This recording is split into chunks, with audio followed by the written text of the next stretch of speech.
The following presentation is brought to you by kmmedia.pro. Please visit kmmedia.pro for more information.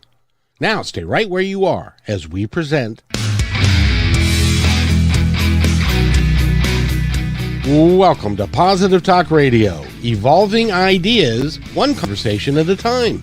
Great guests, dynamic stories and interviews, plus new thoughts on a wide range of topics and concepts. I hope that you'll hang with me, Kevin McDonald, my friends, and of course, you. As together we work to understand why we are all here and what we can do to make our world a better place for all of us. To be happy, be kind, and live in peace together. Yep, that's Positive Talk Radio.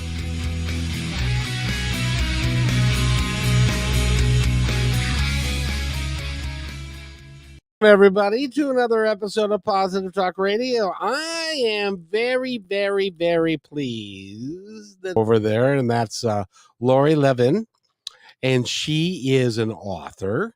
She's a life coach, she's a health coach, and she works with people and works a lot with women to help them get through some of the stuff that they have to go through. She's been on the show before. We had a really good time, and so I wanted to have her back, and she's going to come back on a regular sort of kind of sometimes basis because she's so busy, you know. But Laurie, how are you? Well, Kevin, there's a light that's coming in through this window. Can I adjust that? Yeah, of course. Because otherwise I'm great, but all of a sudden there's this light, and so I'd love to go correct that. Would that It's be okay? absolutely, This is fun. We're flexible. We're going to get up and change that. I'm so sorry I didn't think of that first. That's all right. She's going to give us a blow-by-blow account of closing her window blind. Wow, that all of a sudden, wow, that sun just moved. I mean, that was 2 seconds. It was completely different. Thanks so much. I thought maybe an angel was coming in to talk to you. It's like I don't. Maybe that's what it was. You are powerful. That's all I know. You move. What I've heard about you, right? So that's kind of what happened. This ray of light came right into here as we started talking. So this is going to be good. it's just awesome. And thank you so much for coming back on the show. Oh, thank you so much for having me back. It was so fun the first time. Really, really looking forward to it. Well, so am I. And you're an author. You've got a book out called Call Me a Woman, and there's a subtitle there, right? On Our Way to Equality and Peace. Absolutely, there's a subtitle. I thought there was, and equality and peace. Now that's kind of a highfalutin desire, isn't it? Yeah. Well, and I love how you open up the show. Positive talk, kindness, so we can all live in a world, right, that's peaceful. It sure would be nice if we could, and that's one of the reasons why I like having you on, is because you're working to help people that started out in life not feeling like they're equal. Maybe they don't get the same amount of pay, or they're not able to do certain things, and you help women with that, don't you? Well, it really is a little bit more broad scope than that, because as an author writing about the topic, it was really to, I don't know, project or to convey or to make people, broaden people's awareness. This is about people. This is about everybody. When one group is deemed, unequal by way of the way they're paid, or their health care, or their choices limited, aren't represented, they don't see themselves in leadership roles wherever they go, whether it's in their school districts, right, as superintendents or teachers, professors at universities, heads of schools, universities, companies, governments. It changes the world for them. I mean, I'll imagine, Kevin, you woke up tomorrow morning and all the From your presidents. mouth to God's ears. Imagine you're waking up tomorrow. Wow, thank goodness, right? And the past presidents have all been women. The faces on currency are all women. All the street signs are women's names. History books, anything that you open up history-wise, it's all about women. Your pay, all of a sudden you look and you go, oh my goodness, I'm making a lot less. What happened here? You don't have equal rights. Your body is being legislated today. All of a sudden these things start shifting and turn upside down. I don't think men give that much thought. So the book is really to include and address and share with everybody that when 51% of your population, no matter what it is, right? Well, women are 51%. So let's talk about that in the country or the state. If they're not doing well, nobody's doing well. And that pans out. I just did a pretty in-depth analysis and shared it with the state legislators here and in the state of South Carolina, where I've recently moved, Charleston area, and showed that the best performing states, the women are much more often the leaders. Policies reflect family, children, education, healthcare. They're much more positive, proactive in those areas. So, bottom line is, when women are present in leadership roles and have equal access to resource and opportunities and so forth and so on, we all do better. So the book is really about everybody. And then in my health coaching work, of course, I work with everybody, teens and Oh, sure. adults and women and men. So I don't, yeah, focus really on either gender. It really is all of us or none of us. We sink or swim together is my feeling. I couldn't agree with you more. I don't believe that as long as we as long as we break ourselves into different tribes of the abilities for to take care of ourselves or each other, until we get to the point where I'm looking at one of Neil Donald Walsh is a hero of mine, Okay. and Good and to know. he wrote originally the first time I'd ever heard it, "We are all one," and that's coming from conversations with God, and God is talking to him, and he said, "You are all one. We are all one." Until we get that, and we have equal pay. Our Yeah. bodies are treated equally. Yes. Our work is treated equally. We give everybody the same opportunities. Until we get there, we're not gonna get anywhere. That's my opinion. What do you think? Well, of course. My goodness gracious. If you think about the family, how important to you is family? Very. Very important, right? The well-being of the family is critical, right? And who is one of the main caregivers, the primary caregiver usually, or principal part, if you talk about principals of a company or the leaders of a company, who is that in the family? Well, certainly the woman is one of the leaders in the family, maybe the sole leader of the family. If she's not doing well, I mean, that's where the focus is in so many other countries. Women are in their constitution. They have family leave. Since I've talked with you, so much has changed in my life and world. My daughter, I've just found out I'm going to be a grandma. Oh, congratulations. Thank you. It's super exciting.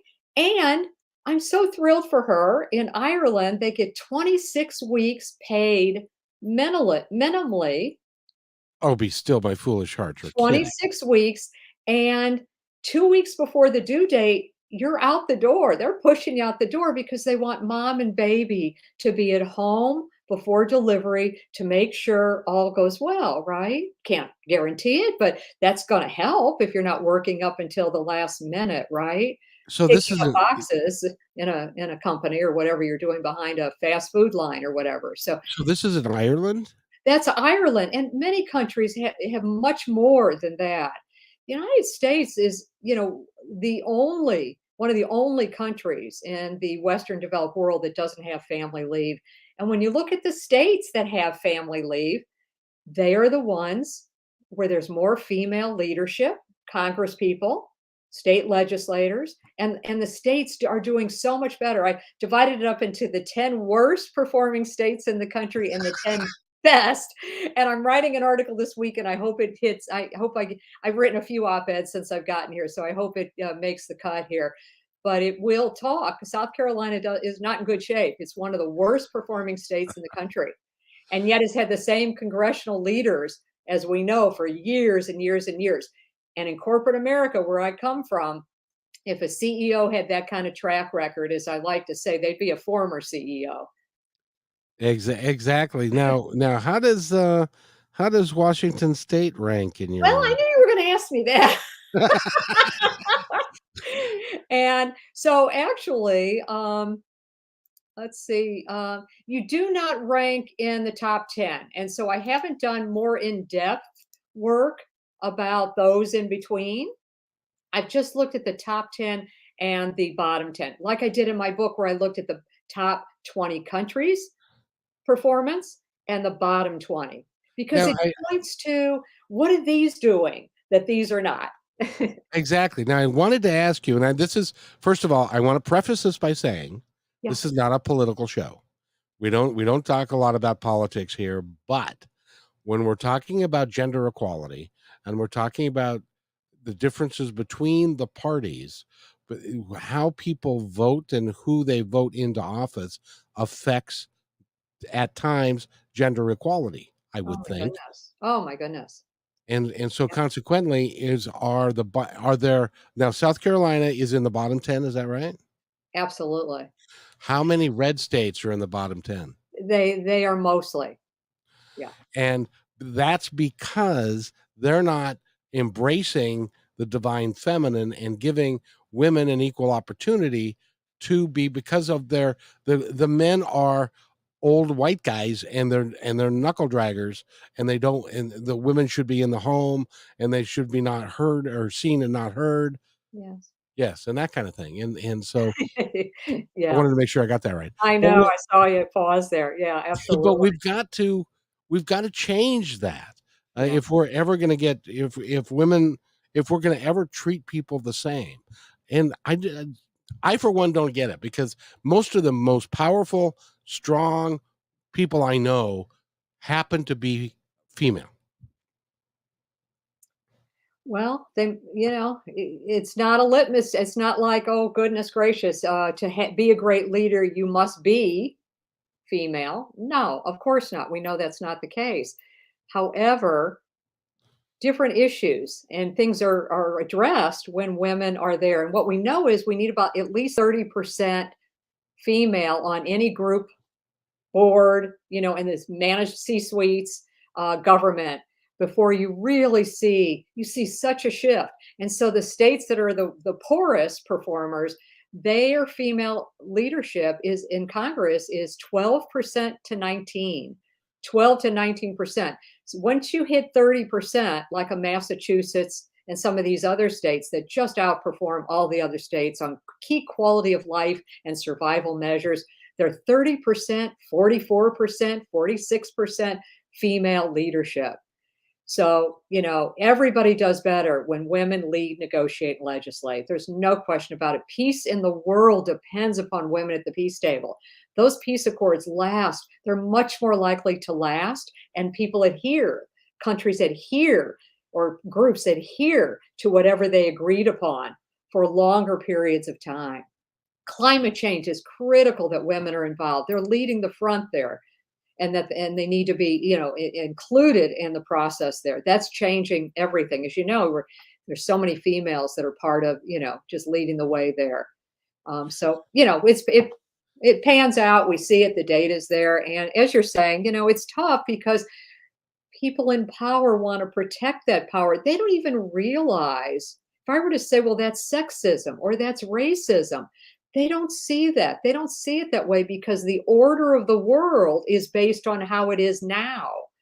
And they Right. can't imagine it another way. And that feels off, wrong. Something's, that's gonna screw things up if you do it that way. And in fact, we all benefit as women have gotten more and more rights in this country and the world. The world just improves dramatically and is more peaceful. There's no question about that. And I think it's just vital that we stop this nonsense. Thank you. And Let's do it. Let's just declare it right now. if I had hair like, I don't know, like Trump or something, I could maybe, but no, it's we. One of the things that is interesting that I'm really excited about, Laurie, and you tell me if this is your experience. Younger people are changing. Younger people are not putting up with the same. Gender equality is a given in a lot of younger folks. Um, uh, who you love doesn't matter as much. It's us older folks that have a tendency to hold things down, and I'm looking for a change in from the old folks that are in power and leading us now to going away in another generation. And I think we'll see meaningful change. Do you think that's the case? Well, if you look at some of the congressional leaders today that are young, what's coming out of their mouths is kind of scary, you know? Well, yeah, that, Right? well, Some of them yeah, are pretty darn young. They're 30, they're 32. I'm thinking of a few in particular, and they're saying some scary things. I don't know. I'm just this optimist about humanity. Every generation, every era takes you to the next level. Right? yeah, You go back a couple steps, there's a backlash. We have more women congressional leaders than ever. So this is the backlash, what we're seeing right now to all these changes that people are seeing and feeling. Every generation. I remember when I was growing, I was, 19, 15, 16, 17 when I started getting into social justice work. Every generation looks at those young folks and says, "Wow, they're different." Of course they're different, right? Because that's the direction you just move in. I was reading not long ago there were so many different kinds of shells, maybe like 3 or 400. Today there's like 6 or 8. And it said we'll never go but they'll never be more than that. You in other words, they've evolved, they've changed, the strongest or survived or whatever it is, right? You keep moving, you keep evolving. We're not going back there. I mean, I'm an optimist. We're not going to go back. The younger generations never let you go back.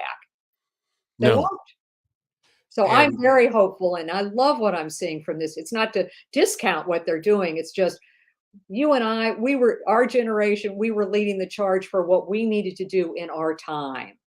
And this right. younger generation, what I want to say, we can count on them to do the same. And they're pulling it. They're pulling through. They're doing it. I think so. I think so. But if we can just get everybody to recognize and to take care of each other, Right. which is the prime motivation of what Positive Talk Radio is to just have everybody take care of each other, get rid of the tribalisms, Yeah. treat each other with respect and kindness, and we will do a lot better than we're doing by the politics of division and fear, which has got to go. It's that's never going to succeed. No, Anybody who's trying to divide the population has failed. It that's has never worked. That's right. And it's interesting you bring that up because I've been asked to do a course, and I'm excited about it. And I've just determined the name of it. Can I share it with you? Please. I think you're going to like this. It's called Soul Consciousness I love that. for a Great Life and Better World. I always have a subtitle. I can't help myself. Gotta have a subtitle because there's just not an. I've always wanted. I probably over communicate. I guess is something I've always done, and I just think that if individually as our lives transform and we elevate our consciousness, the world, right? We all just like if you take the bottom rung here, talking to an African American woman yesterday in South Carolina, 2 doctorates, 70 something years old, back problems, went to 2 doctors.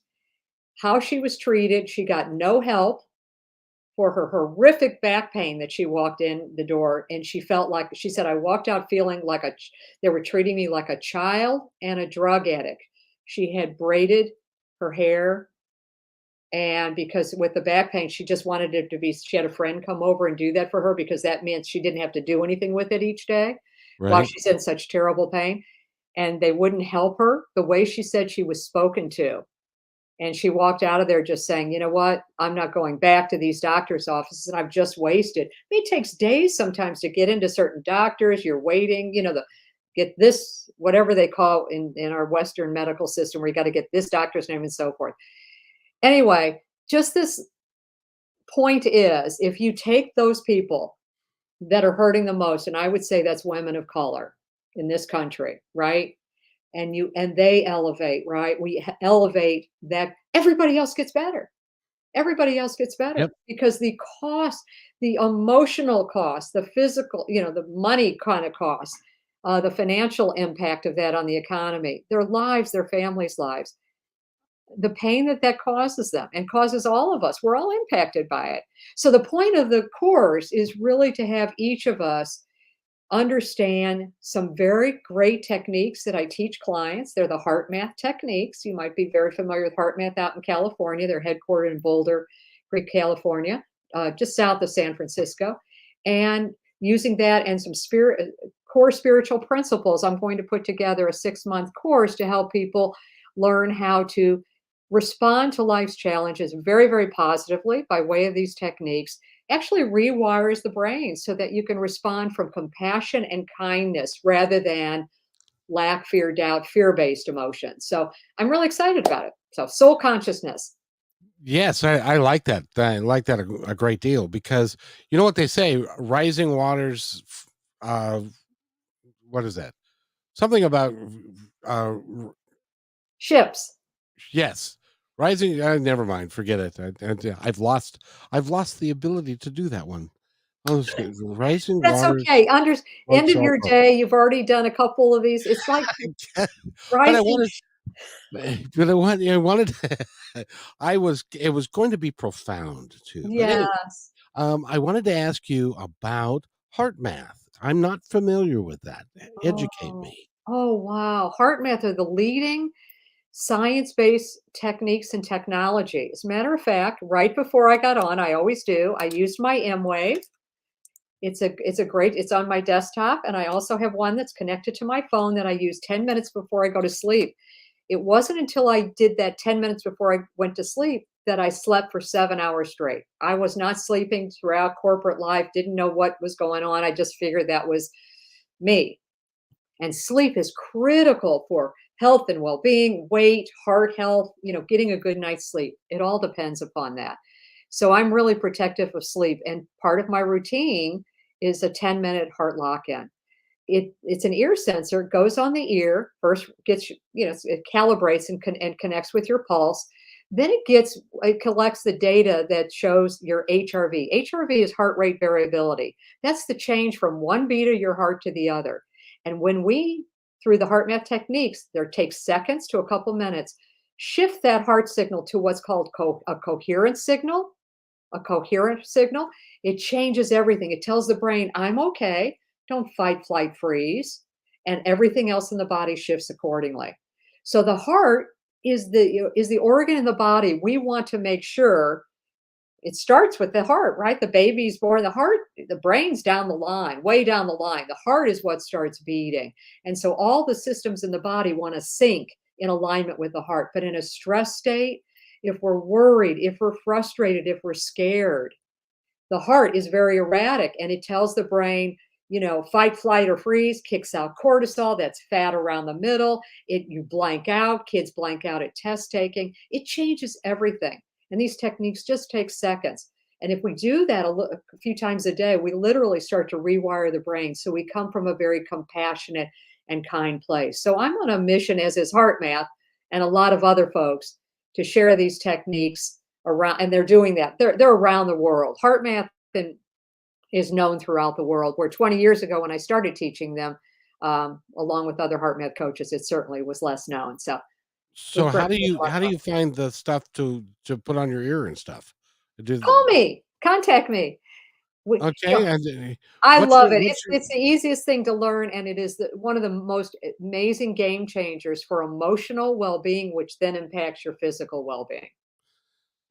well, yeah. Yeah. Yeah, because people overcare, overwork, overeat, overspend, over something, right? In a stress state, we Yep. come back to a care, balance state, but it has to start with the heart signal. If that's erratic, then all the systems in the body, cardiovascular, respiratory, circular, and digestive tract, all get out of sync. And that's when our health, that's a lot of wear and tear on your body as you age. Oh yeah. Yeah. So if somebody wants to go to Laurie Levin Not online. online. Yeah, you'll see a page on HeartMath there. My work with HeartMath. Yeah, I've been involved with them for 20 years. They're leaders in the world. You'll hear Greg Braden rave about them. Dr. Joe Dispenza is big about HeartMath. Some of the major peace people in the world, Scylla Oh, Elworthy, there I it just is. heard her Got it. speak. She's a major HeartMath uh, you know, fan. So Yeah. yeah, big So good no, stuff. that's cool because Thank you. you're in the working that you do with helping people get healthy. You use a lot of energy techniques and different things like that, don't you? Well, HeartMath primarily, yeah, and then I use a program because people want to get, weight off so much in this country. 70% of the country is overweight or obese. That's I a don't know what you're major talking game about. changer. Pardon me? I don't know what you're talking about. So anyway, I've been working for 13 years with a structured lifestyle comprehensive program that's wonderful, where the women lose commonly 10, 15 pounds a month, the guys 20 to 25, like clockwork, eating 6 meals a day. So I spent a lot of time doing that and heart math during the week and writing, and now working on my course, which will include all of that. You're busy. I love it. I love it. It's See, exciting. and you think I'm busy. You're just as busy as I am. Yeah, well, busy recognizes busy, I suppose. I suppose so. So that's great. So if somebody wants to contact you, how do they do that? Laurie at laurielevin.online would be a good place. And my Ye book at callmeawomanbook.com. So I'm there as well. But yeah, those are great places to reach out. I'd love to hear from folks and do free personal health consults and enjoy meeting people and talking about their health and learning about their health goals. That's really important step. First step is to learn about them. Absolutely. Now you're also doing quite a bit of writing Yes. and doing articles and that kind of stuff. How did you get into that? Well, just I'm not a trained writer by any means, but I do have a graduate degree in business, so it's a little different. But I've been a passionate justice activist, and I don't know if I told you I'm going to move also out of the country, but I'm going to continue doing this work. I want to live on the other side of inequality. I want to be a expat feminist who can write about what it's like to be on the other side of inequality. So I'm going to go for it and move to Portugal for a little bit, kind of go back and forth, but live in Portugal too. Main reason is I want to be closer to my grandchild. I don't know the gender. I don't know why I said granddaughter, grandchild, because I have a daughter. So that kind of, but my grandchild and in the same time zone. But everything I do is on Zoom when I coach people in phone. So it doesn't matter where I am. I coach people all over the country and in Canada for a long time. And my work is global today. So I'm pretty excited about that and living in another place to experience life with people that think a little differently, act a little differently, eat a little differently. Whole bit. I thought that'd be fun. Do you speak Spanish? I Spanish, not Portuguese. Oh, that's right. Which and not fluent Spanish. I know I can get by, but not great. I really do need to brush up, and I've started Portuguese online classes. So far, I'm not doing very well. well, I have no idea what's the difference between Portuguese and Spanish. That's Is it my problem. It's there. It's tough. The vowels are pronounced very differently. They're almost non-existent. And I want to say the O, I want to say the E, and it rolls together. And I listened to the word for woman and man the other day about 2,900 times, and it's tough. So I have to do a lot more. I need 30 minutes a day, is what I'm understanding, and I just haven't put that time into it. I go in about 3 weeks, though. First time I'll be there. I'm going to go to the southern part, the Algarve, and then when I go back in September, I'll be in Lisbon and Sintra. And so I'm starting to learn the street signs because I will be driving one of those trips. So I've gone to the street signs, and now I know I need to get back to the language. So little you layer it. I'm not putting any pressure on myself because I want to really be happy when I go and not stressed out that I need to know this or that or whatever. Just kind of taking it easy, and I'll layer it in, and eventually when I do move, I think I'll have a better handle. So now? Do they drive on the wrong side of the? They would call it the correct side, but do they drive on the wrong side of the road? In Portugal, they drive on the same side of the road as we do. Now, in Oh, good. Ireland and England, of course, they drive on the other side. And I say wrong to my future brother-in-law, son-in-law. God, I can't get this family connections right. Son-in-law, and he's from Ireland, and he says, "No, you are driving on the wrong side of the road." So anyway, that's up for debate, I suppose. But yeah, I'm excited to be driving in a country I don't speak the language and don't really understand the street signs. They're a little weird too. Well, you'll figure it out. I'll figure it out. And but I wanted to ask you, since you are a social activist and And proud of it. I think that you know, at times I hesitate to bring stuff into it, but I'm also a history buff, Mm. and I like history and I like studying about history. And something is going on in our country right now that with Roe versus Wade, that is 50 years of precedent, is about to be near as we can figure, if they don't change what they're saying, is about to throw out a precedent that is based upon privacy rights, and they're and the Supreme Court is about ready to overturn that, which is going to have, I've been doing some studying on it, it's going to have wide reaching effects of 51% of our population. Oh, no, the entire population. Janet Yellen just came out and said the impact on the economy for this country will be devastating. So already with COVID, 1.1 million jobs were lost, women, okay? Men have actually gained jobs. Amazing, isn't it? Oh, that Men figures. Yeah, so that shows you where the advantage is, right? There's clearly that line of demarcation where, you're gonna in good times and bad times, you're gonna probably be okay, but for women, that's not the case.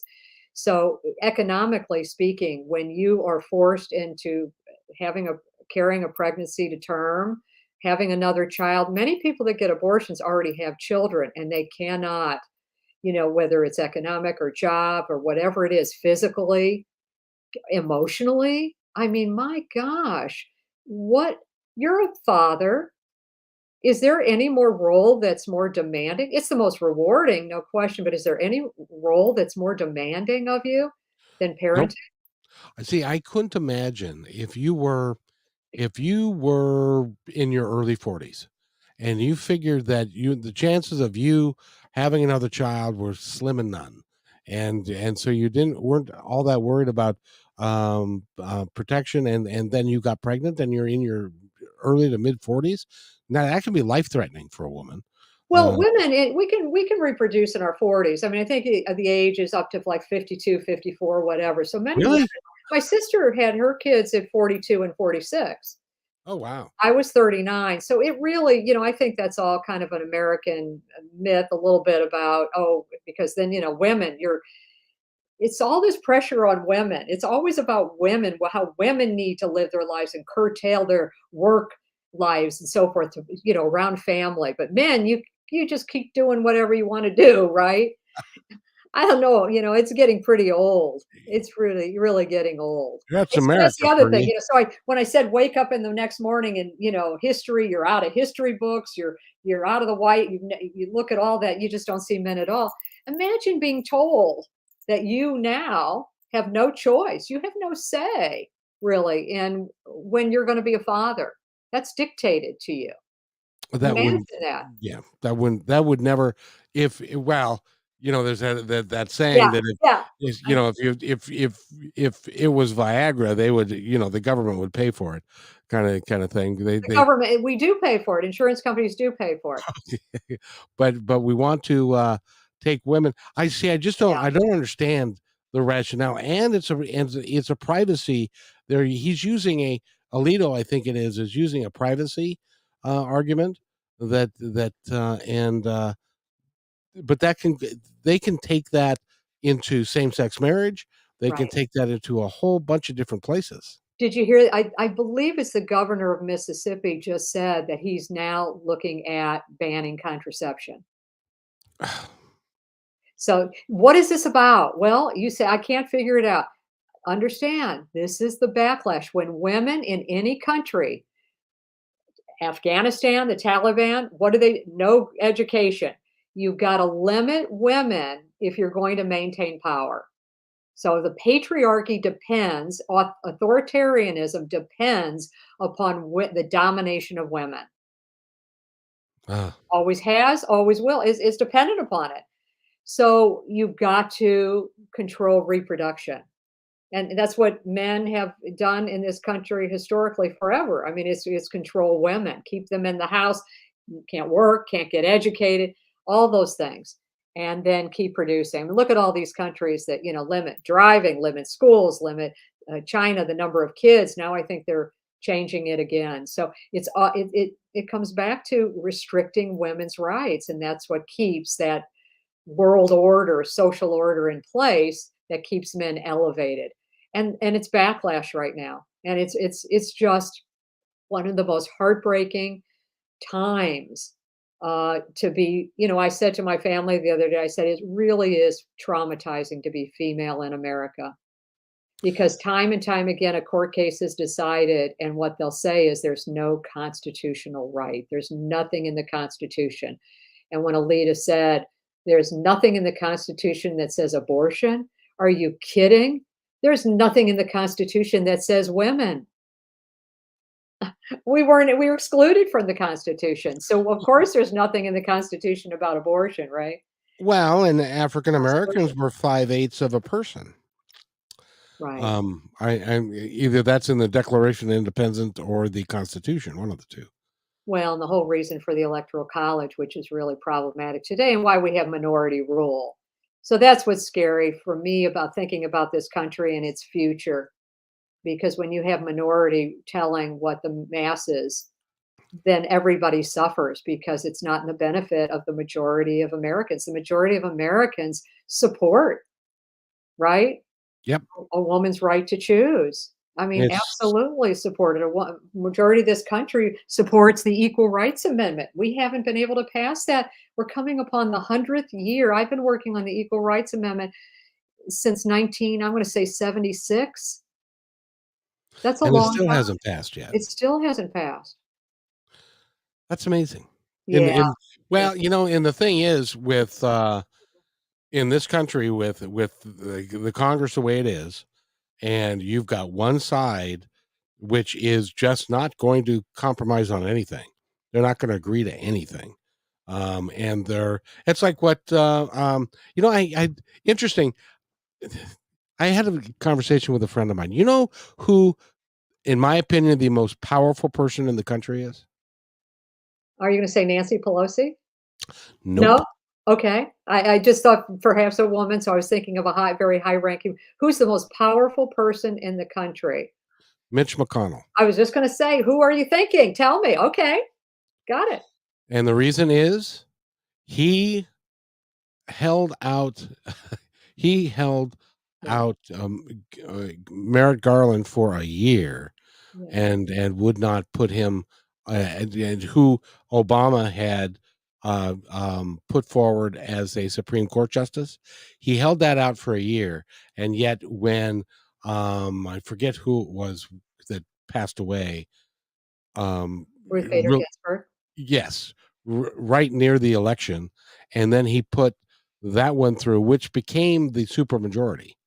And The most unqualified, I think, candidate, or I'm sorry, or justice, the most unqualified of them all is Amy Coney Barrett. Yeah, I mean, she's just, our new Supreme Court Justice, Ketanji Brown Jackson. I mean, her qualifications just are extraordinary. So that's exciting. That's why, keep focusing on those kinds of things. Yeah, it's tough out there, but this is the backlash. And again, Afghanistan, take a perfect example of an extreme, where women were prospering and flourishing and holding senior level positions in companies and running businesses. And then the backlash, wow, that was major, right? That was a major change. And just like that, those girls now are young girls that are back home, no school, no education. It can happen like that. We can't take it for granted. And that, people say, oh, that's kind of an extreme. Not to women. It's not extreme. It's not an extreme comparison to us in this country. Next, contraception, next, same sex marriage, transgender rights. These are major fundamental rights of people, and we're limiting people's lives, and that's what authoritarianism is all about. And it's yeah, we've got a lot to be concerned about, a lot to be hopeful for. I think changes. My gosh, to see to see our new Supreme Court, that's a major deal. That's a big deal in this country to see her, yes, right?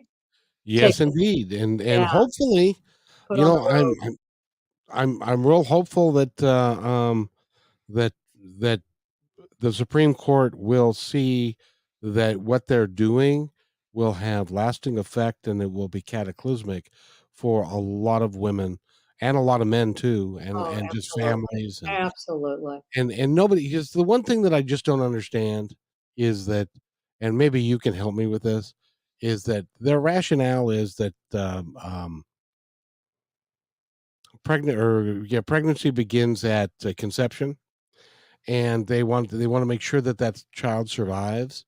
But then there is no program set up to take care of the mother and the child that Yeah. is forced to bear that child. There isn't enough people to who want to adopt, and so we what are we going to end up doing? Creating orphanages for kids that are not wanted by anybody. That it just boggles my mind. I don't understand how we can think this way. I know, and you could just lose your mind almost. I mean, you go, how? It's reality though, isn't it? It is our reality. And what people will say, they'll say oftentimes, I just got a letter from our senator here, email rather, and it was, I work to protect the unborn. Well, I've written a letter back, and actually going to hand carry it over to his office and ask for a meeting next week. So we'll see how that goes. Um, but it is, if you protect, okay, so you say that, protecting the unborn is so important. Well, that lasts at most for 9 months. What about the born? Because the last time I checked, this state ranks and this country ranks the worst in the world in maternal mortality rates. South Carolina is in the bottom 10, and there's no family leave here, right? As you're Right. saying. So it's, tell me how important it is. So the cells are more important than the woman's life, first of all, is what you're saying. And secondly, I just can't see the authenticity in that argument, since, like you're saying, Kevin, and it's a great observation, thank you, that there are no programs in place. And in fact, when they say the Build Back Better, what got pulled out was all the child care stuff. So don't tell me, you're pro-life, quite honestly, if you're not working. You want to reduce, we all want to reduce abortions. Nobody wants abortions. Nobody wants to have an abortion. Nobody wakes up, oh, I hope I get pregnant this year so I can experience an abortion, right? But when Right. you focus on sex education and contraception and those kinds of things, family services and so forth, you see abortion rates drop dramatically. When you illegitimize abortion, though, you do not see them decline. So you might see initial declines in a state, but people are going to figure out ongoing how to do that. So The yeah. No, I was just going to say the irritating part to me is the same people who want to um, outlaw abortion are the same people who do not want sex education in the schools. Yes, exactly. I know they're talking about getting rid of that along with this. And what are you're setting kids up to fail? Yeah, yeah. The kids need age appropriate knowledge, because my ex-wife was a playground teacher, and she had a sixth grade girl come up to her and say, "Mrs. McDonald, can you get pregnant from or from anal sex?" This is a sixth grade girl who was talking about that. So that child needed education Mhm. about how to protect herself from having a child at 15. Wow. Is that a typical question on a playground today? I mean, I don't mean to make light of a serious subject. That's a heck of a question coming. I'm thinking to myself at sixth grade. I can't even imagine. But wow. Uh, Okay. Yeah, So from there was and if interest there. And yeah, if there is one kid that is asking that question, then it's on other kids' minds as well, especially with these things that we carry around. yeah, good eh, point. and the kids carrying around, they have access to information and pictures and stuff that I never would have dreamed to be able to have when if at that age. So Yeah. No, it's a it's different crazy. world. It's crazy. And just the double standards. I heard so many men talk about how they didn't want to wear a mask. Don't tell me what to do with my body. I mean, the hypocrisy of that. but you can tell me. Well, why can you tell me and I can't tell you? Because I'm female and this is my domain. Again, like you say, the quote is if men were to get pregnant, it would be abortions would be a sacrament, something like that is the quote, exact quote. And Yeah, that's true, And but you'll hear all the reasons why not. So it's a tough one, but the majority have faith in the majority of this country. And so I just want to say that this Saturday around the country are marches and rallies.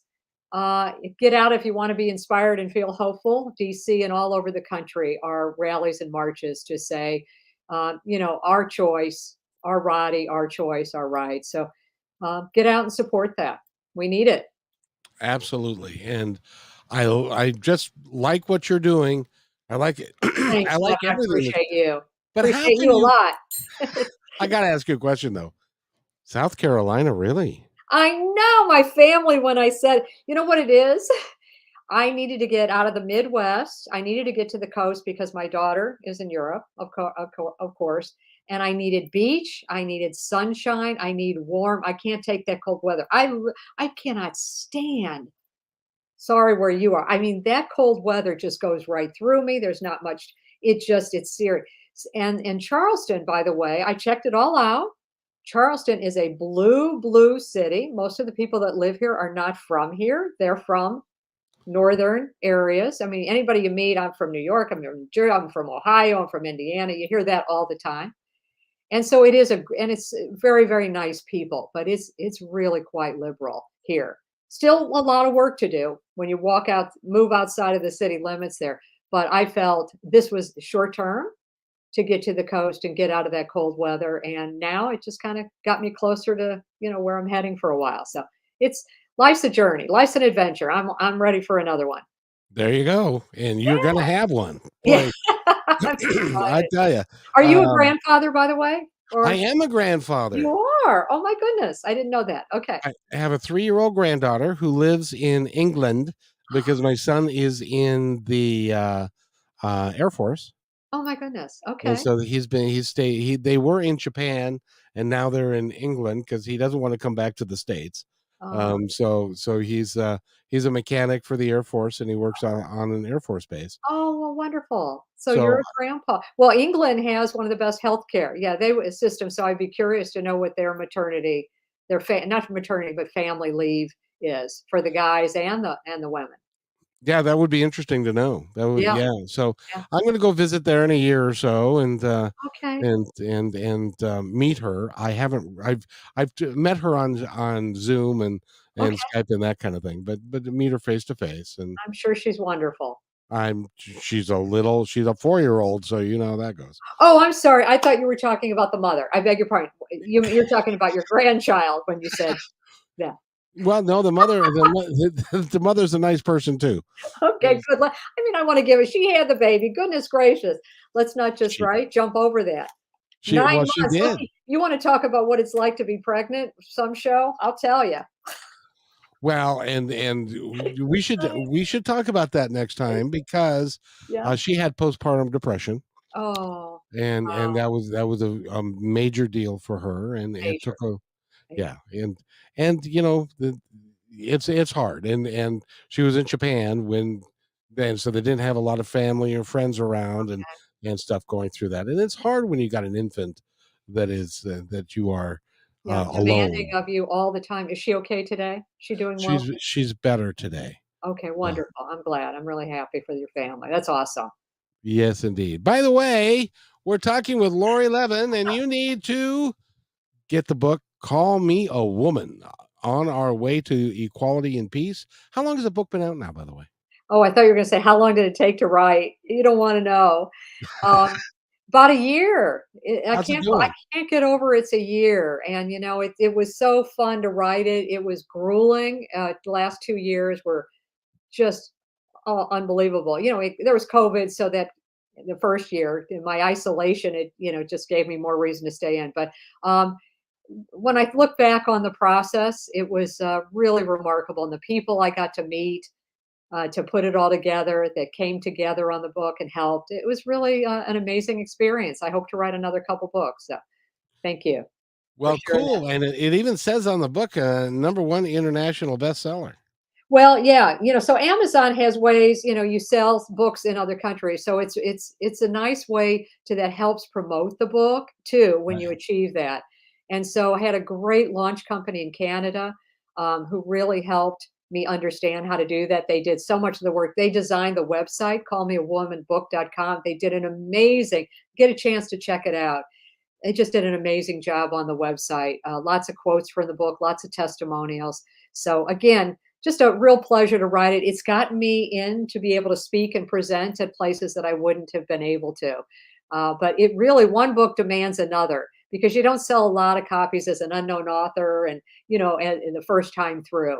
But it's the second, third, fourth book that really sells the first. And this is something I'm always going to be real proud of. I have to say, I put my heart and soul into it. I hope it shows. And it's very optimistic. People walk away going, I struggled, not struggled, but I dealt with multiple sexual assaults in my 20s, and first chapter details that. And so I'm very hopeful. And people say, wow, it's a very hopeful book.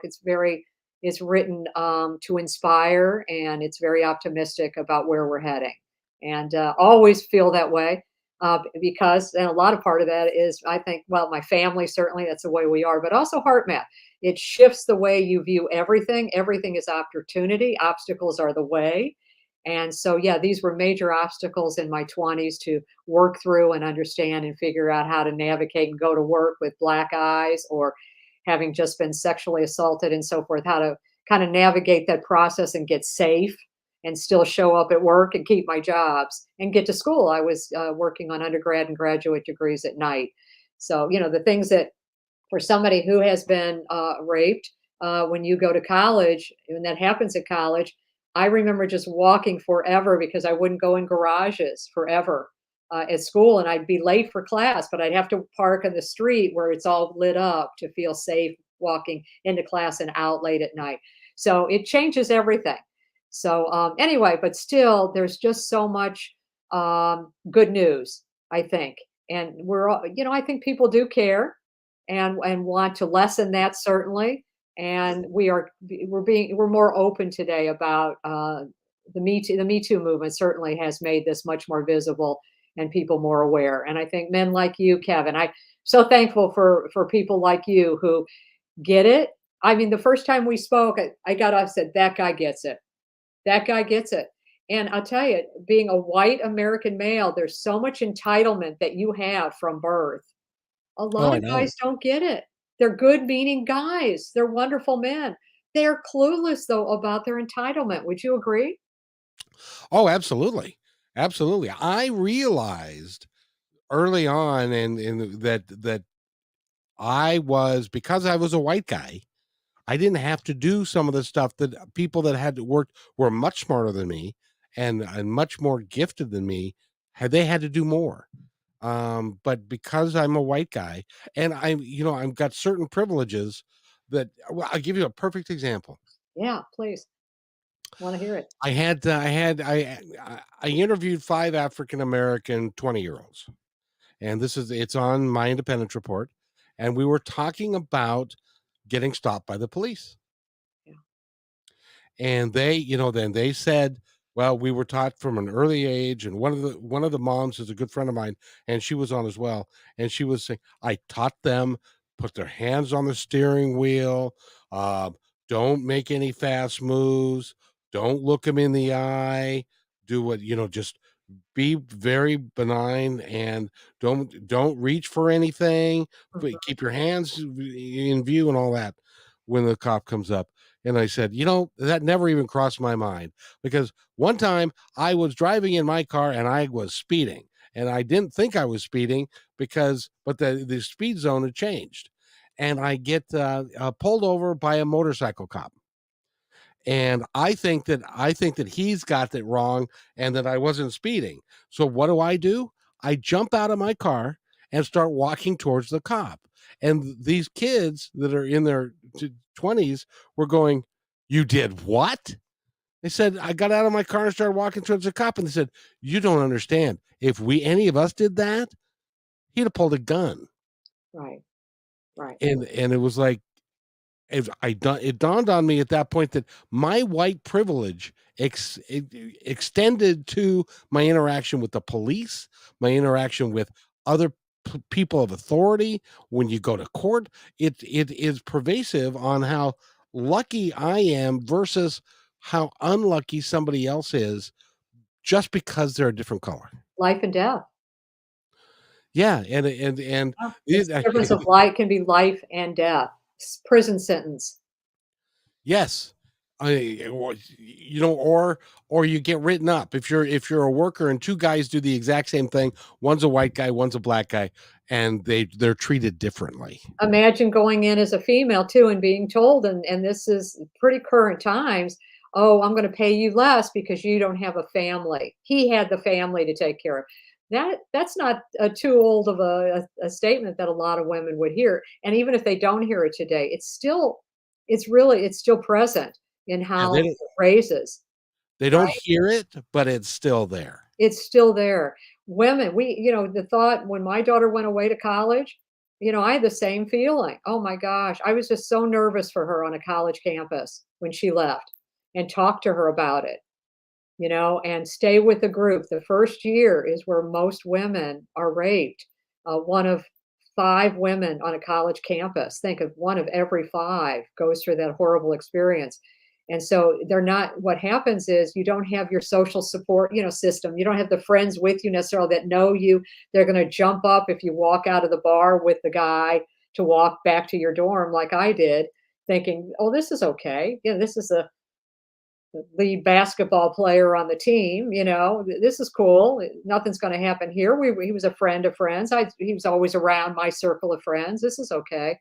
Well, it wasn't okay. And friends there don't know me well enough to jump in and say, don't do that, Laurie, or whatever, right? You just don't know each other well enough the first year. It takes the second year of college to do that. So I was so nervous, I remember, for her. And I would just talk to her. She wouldn't even know sometimes how I was questioning her about, like, when, are you were out where? Did you come home with a bunch of friends? I mean, she didn't even realize, I don't think, some of the times I was asking her about when she was going out, but that it was all because of that, my own personal experience. So I know what it's like to send a kid out the door going, please, please don't let that happen. Well, and let me tell you one more thing about Yeah, white privilege, or about white male privilege, is that I feel when I was a kid, not anymore, and I'm learning now that I'm long in the tooth, that I do need to be careful where I go, who I talk to, how I interact with people, because I can't take care of myself like I once could. But when I was in my early 20s, I was fit, I was strong, I was confident, I could go anywhere, I could walk anywhere, any time of day or night without fear that somebody was going to accost me, and if they did, it was gonna be bad for them, because yeah, I was young and I was tough, and so I can't imagine what it's like for a 21-year-old or 19-year-old girl to yeah, be trying to walk on the campus by yes, herself and get accosted by a guy like me who was 190 pounds, yeah, and it's so I never understood that fear because I never had that. And right. so that's again white male privilege, because which which a lot of us have, that we feel like we can do anything. And Feel like but you can do it, and you have and it's really interesting. I was reading this article the other day, and I just thought, gosh, it just doesn't end. So men now, let's see, what it's about exercise. So there was a time, with COVID and everything, you got to kind of, stay at home, or, right, you weren't going to the gym, right? So now they're back in the gym and they're taking a full 90 minutes or so. And where is that 90 minutes coming from? Oh, little bug flying around. Where is that 90 minutes coming from? It's coming from her time. So if you're a family person and you have kids, they're now getting their time. She's not getting her exercise time in. She's not able to put that back in. He's going off to the gym. I'll be back after I go to the gym. It's part of the work day, kind of a thing. And it's right. coming out of her time. So her day even gets longer. I think it's about women do 4 hours more of unpaid work a day than men. And now guys are getting their exercise time back, which is essential for our physical and emotional well-being, right? To really, have that time to yourself, working out. I'm going to jump on my trampoline here after. I love getting up on my office here. I've got that trampoline. I could do that. I've got the flexibility. But if I had kids and a full-time job, I can't take an hour, hour and a half to run off to the gym necessarily. So that's a new one. That's entitlement. And it's just, oh, I'm gonna stop at the gym tonight. Okay. You Yeah, know, right, I've buddy. never understood why, if you love somebody, that you would disrespect them in that way, because if you love somebody and you've got kids at home, you need to, I don't know, maybe unload the dishwasher. If you're the guy, rather than saying, I brought home the bacon, you cook it, and I can watch TV and do whatever I want, and then you take care of the kids. And that's really isn't how a modern male should be acting. We should be accepting our role as 50% caretaker of everything, and that's doing the laundry, doing the housework, doing the cooking, learning Absolutely. how, if you don't know how to cook, shame on you, learn how to cook. You should be able to handle those things, and so that everybody can have a quality of life, and you can be a real team. Because Yeah. if that's Absolutely. If we don't have equality at home, then we're not going to get it out there because we're spending all this time at home. So our job is the one that always is the one that goes, right? If there's a right. child, well, okay, I'll stay home because why? Well, I've done most of the childcare, so I didn't get the promotion. I don't make as much money. So it's a vicious cycle and it's not going to end. And we know that it's now about 140, 50 years now is cited until we reach gender equality. And that, by the way, keeps getting pushed out. So we're not changing our tune. The young guys still, I think, there's a difference there though. They are wanting to raise those kids and younger men are. And that's where I see a really positive gain in our country today. The young men are saying, you know what?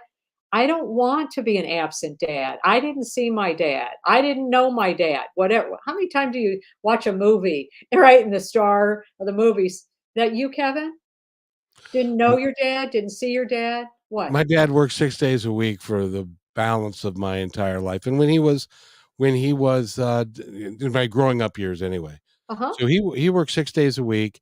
He didn't like kids particularly, and so, rearing taking care of the kids was mom's job, and mom's job was to keep the kids quiet, Uh, because, uh, as young boys, we would make noise, and dad didn't want to. He was tired. He'd worked all day. He wanted to go have some beer and peanuts and watch TV and be left alone. And so I didn't, not until after he retired did I really even know him. oh, yeah. Sorry to hear that because it's such an important time in a child's life, obviously, to be with both parents, right? You I know, was to have that. extremely lucky because I got to play little league baseball, and I fell in love with my little league baseball coach, Okay. who was an absolute angel of a man, Oh, who taught me a lot about being a man, about life, and that kind of stuff. So, and he was my coach for like 4 years, but he became like my surrogate dad, sure, uh, sure. and stuff. But I'm glad it, you had that. yeah, but you see, my dad had his dad was a traveling salesman, and a Same thing. traveling salesman in those days, he had this big electric 225 Buick. He'd put his samples in the back, and he'd drive out the door, and he'd be gone for 6 weeks. I was gonna say and come back Friday night. You're saying 6 weeks later he came back. 6 weeks later, he was home for a couple of weeks, reload the car, and 6 weeks later, So he was so going. your dad's idea of what being a dad was, now he thinks he's a better dad because at least he's at home at night. Exactly. And he would probably think that way and maybe even say that, And In and his that own and mind, that's his yeah. experience, and he's right, to a large extent, he's right. And then, were you a very different dad then? May I ask? Not I hope I'm not getting too personal, but did you learn a lot from that experience? And then Oh, absolutely. Well, the first thing was, I know how to cook. I know how to do laundry. I know how to keep to be a good mate to somebody. At least I like to think I was. Of course, we're divorced now, but that's Can we just get her on? Could we call her? no. I don't think that would be wise. Don't think that would be. Okay. But Yeah. I was their coach. I did have a traveling job, but in my way of traveling was I would two 2 weeks out of the month I would leave on Monday and come back on Thursday night. But so then the rest of the time I was home. Didn't have an office to go to. It was in my house, so I could stay home. I was the pack leader for the. I was on um, the parent teacher league. I was the president of that for a year, Awesome. and stuff. And so I was able to be part of their lives. Now, at the same time, I was gone. When you're gone that much, it does leave a little bit to be desired. But at least I was there and I participated with the kids. Yeah, you missed you're recognizing that you missed a lot, probably, I guess, Yeah, Sunday through or Thursday, I think you said, or Monday through Thursday? Monday through Thursday. But that was like so I traveled like 8 days a month or 8 or 9 days a month, which Okay. isn't bad. And I Yeah. was home on the weekends Yeah, primarily. yeah, yeah. So you could see each generation, and that's what I'm saying. It's different.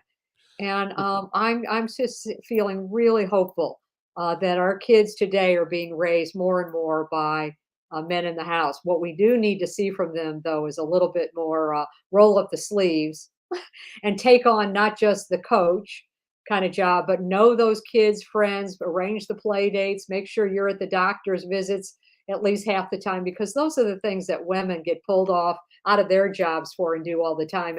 And the guys oftentimes aren't doing the volunteer work.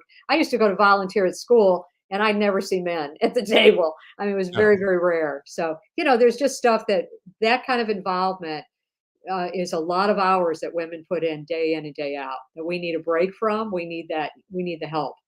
And a lot of women won't speak up for it. So guys, just say, "Hey, no, I'm gonna do this." Don't wait for her to say, "I need you to do this." Take it you know on. what? The other thing that I've discovered about men is that because I've gone to a lot of seminars, a lot of like Zoom coaching things where Michelle Blood has one, and um, Allison Roberts has other ones, and some other folks. The folks that are interested in learning self development, working, getting coached on how to be better about themselves and stuff. It's predominantly women. Oh my Men goodness. Absolutely. men are not taking the opportunity to get coached on how to become a better father. For some reason, that our synapses hasn't connected yet. No. That maybe that would be a good idea to learn how to have a coach that could teach us, to help us do things Well, and be a better person. It's really be a about better person. just being a Yeah. better person. That's all. And a better person means compassion, kindness, filtering everything through, how's this going to impact my family? I mean, think about the statistics. Women put 90% of their income back into the family. You know what the percentage of men's income into the family is? Uh-uh. 30 to 40%. What? So it's vastly, vastly different. So I again, you're coming from this place of it's about me. I'm going to take care of me. I'm going to go to the gym. And this is not, I don't mean to make broad sweeping generalizations. This isn't everybody, but we've got to change the way we're training boys and raising boys, connection to their feelings, right? Allowing them Yep. to cry, expressing that they're worried, they're scared. Be a man, man up. These expressions, this bro talk you guys are doing is really getting on my nerves, by the way. Well, I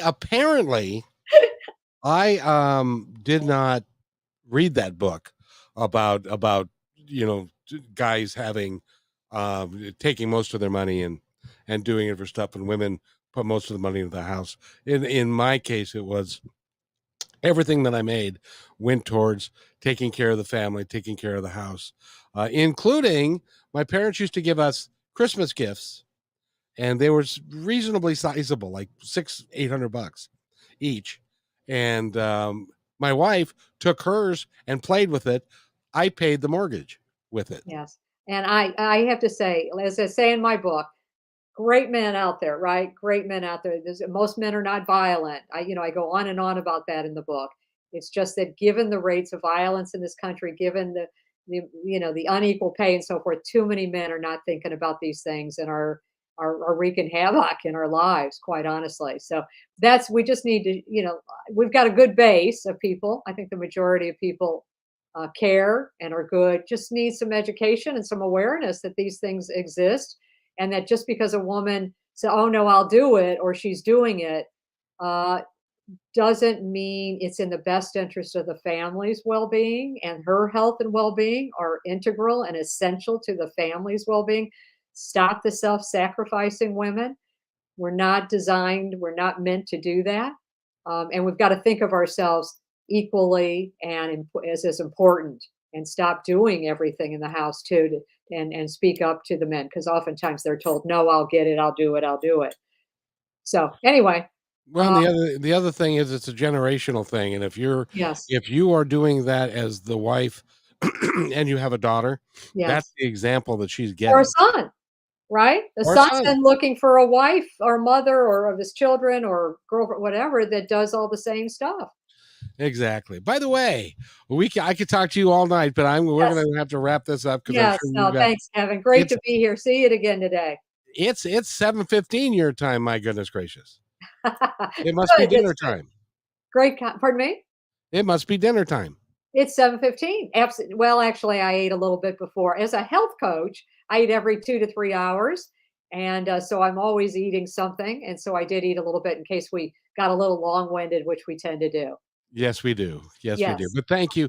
You are fun to listen to, fun to talk Oh, to, thank you. You're and a she's a great guy. I just wanna recognize in my book, I list the habits of inequality and 7 habits of equality, and one of the habits of equality is really appreciate kind and caring men, and I just want you to know I appreciate you, Kevin McDonald, knowing you're out in the world and as a husband, or a former whatever you are, but as a grandparent and as a father, it is essential. And just the lives that you touch on this show, given how you get it, I know you're impacting so many people. So thank you. I appreciate you very, very much.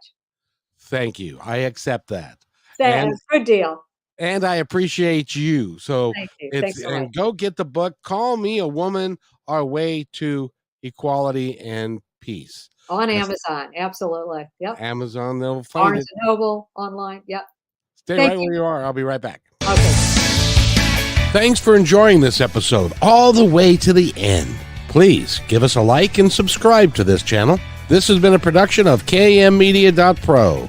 Please visit our website, oddly enough, named kmmedia.pro, for more details about us and our mission, which is to provide great positive programming designed to inspire us all.